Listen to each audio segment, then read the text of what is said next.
Bagaimana cara menyebut fon kepala dalam bahasa Inggeris? A, Earbuds.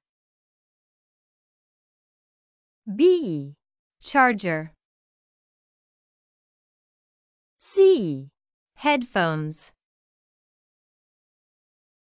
D. Speaker.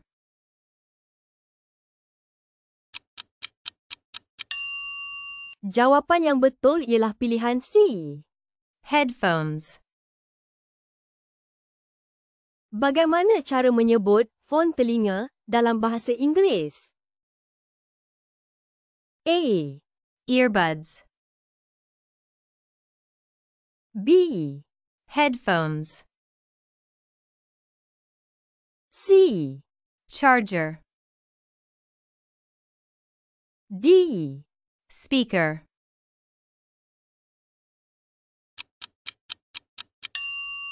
Jawapan yang betul ialah pilihan A.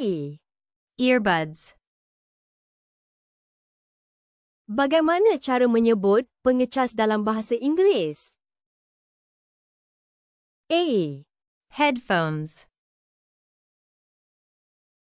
B, Earbuds. C, Speaker. D. Charger.